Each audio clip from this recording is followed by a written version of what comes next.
Assalamu alaikum students. Today we will start from chapter number 3, section number 3, question number 4. What causes depletion of the ozone layer? Suggest ways of reducing this depletion. This question has two parts. The first part is what causes depletion of the ozone layer, and the second part is suggest ways of reducing this depletion. Now open page number 40. First I tell you causes of depletion of ozone layer. The answer starts from this line. The release of the chemicals chlorofluorocarbons which are used in aerosol sprays is depleting the atmosphere's protective ozone layer.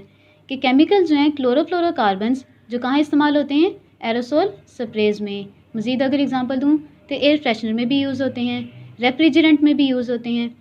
In chlorofluorocarbons के release होने की वजह से ozone layer में क्या हो रही है, डिप्लीशन हो रही है. ओजोन लेयर थिन होती जा रही है. The sunlight separates the chemicals into atoms, and when the chlorine atoms react with ozone, it is converted into oxygen. Sunlight क्या करती है, क्लोरोफ्लोरोकार्बन्स को एटम्स में सेपरेट करती है, जिससे क्या होता है क्लोरीन एटम ओजोन के साथ रिएक्ट करता है और इसको ऑक्सीजन में कन्वर्ट करता है. मैंने पहले भी बताया था कि क्लोरीन सबसे ज़्यादा हार्मफुल है ओजोन लेयर के लिए, कि एक क्लोरीन एटम 1 लाख से भी ज़्यादा ओजोन मॉलिक्यूल्स को डिस्ट्रॉय कर सकता है. तो क्लोरोफ्लोरोकार्बन्स का रिलीज़ होना ओजोन लेयर के लिए क्या है, हार्मफुल है. अब आपको बताती हूँ कि किन तरीक़ों से हम ओजोन लेयर में डिप्लीशन को रिड्यूस कर सकते हैं. To save the ozone layer from further depletion, each one of us should accept their responsibility and do what is in our reach. Some things to do in this regard are कि ozone layer में depletion को reduce करने के लिए हम में से हर एक को अपनी रिस्पॉन्सिबिलिटी को एक्सेप्ट करना चाहिए और जो हमसे हो सके वो करना चाहिए. Always unplug electronic appliances when they are not in use as they emit CFCs. कि ऐसे इलेक्ट्रॉनिक अप्लाइंसेस, ऐसी बिजली से चलने वाली चीज़ें जिनसे CFCs रिलीज़ होती है, जब वो इस्तेमाल ना हो रही हों तो उनके स्विच निकाल दें. Refrigerators made before 1995 use refrigerant made from CFCs and are a major contributor to CFCs in the air. कि वो रेफ्रिजरेटर्स जो 1995 से पहले बने थे, उनमें जो रेफ्रिजरेंट यूज़ हुए वो CFCs से बने हुए थे. उनकी वजह से क्या हो रही है, हवा में बहुत ज़्यादा CFCs कंट्रीब्यूट हो रही है. These must be replace with modern ones. The old one should be disposed of properly. कि वो रेफ्रिजरेटर्स जिनके रेफ्रिजरेंट CFCs से बने हुए हैं, उनको क्या कर देना चाहिए, मॉडर्न रेफ्रिजरेटर्स के साथ रिप्लेस कर देना चाहिए. क्योंकि मॉडर्न रेफ्रिजरेटर्स में जो रेफ्रिजरेंट यूज़ हुए हैं उनमें CFCs नहीं होती. तो क्या कर देना चाहिए, जो पुराने वाले रेफ्रिजरेटर्स हैं जिनके रेफ्रिजरेंट CFCs से बने हुए हैं, उनको या तो सेल आउट कर दें, या फिर सेकंड ऑप्शन क्या है कि उनको मॉडर्न रेफ्रिजरेटर्स के साथ रिप्लेस कर दें. Air conditioners made before 1994 used a CFC called freon. कि एयर कंडीशनर्स जो 1994 से पहले बने थे उनमें CFC यूज़ होती थी जो फ्रियन कहलाती है. These may no longer be in use but the present air conditioners too use chemicals called HCFCs. कि जो मौजूदा दौर में एयर कंडीशनर यूज़ होते हैं उनमें हाइड्रोक्लोरोफ्लोरोकार्बन्स यूज़ होते हैं. Although these are not as harmful to the ozone layer as CFCs, they too contribute to its depletion.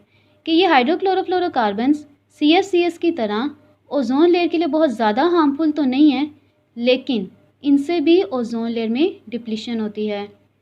Therefore air conditioning should be use as little as possible.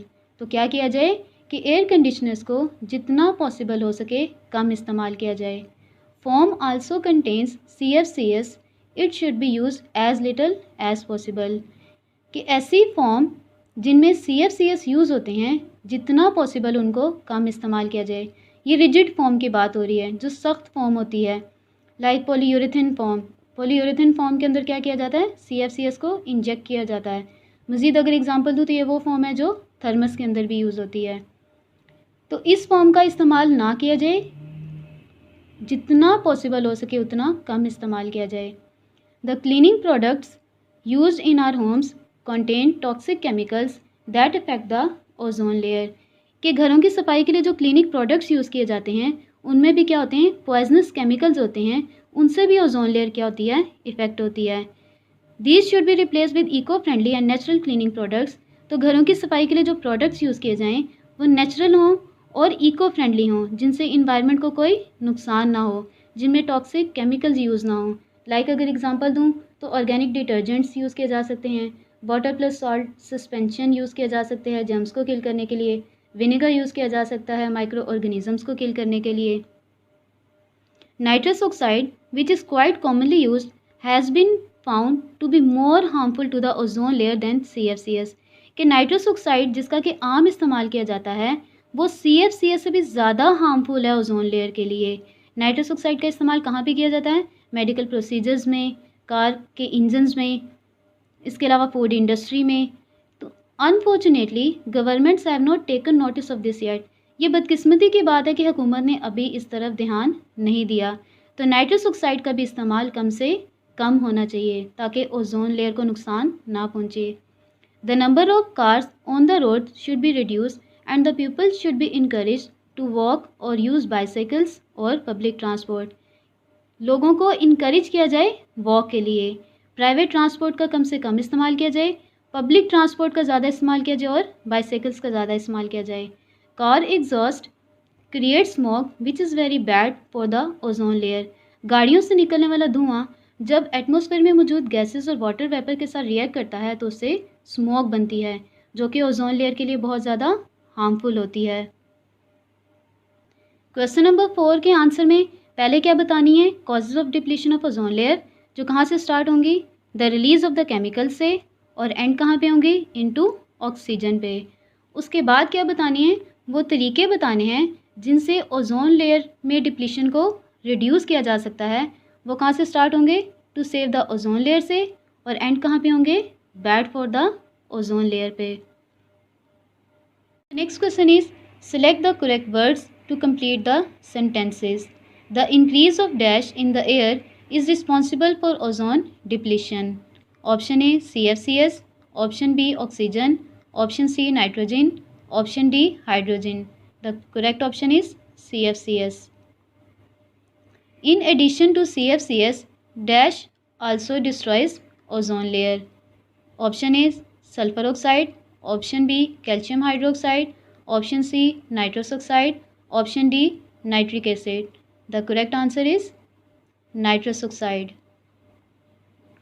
The ozone hole has developed over dash. Option A Africa, option B Antarctica, option C Asia, option D Europe. Correct option is Antarctica. The ozone layer exists in the dash. Option A stratosphere, option B mesosphere, option C thermosphere, option D troposphere. Correct option is stratosphere.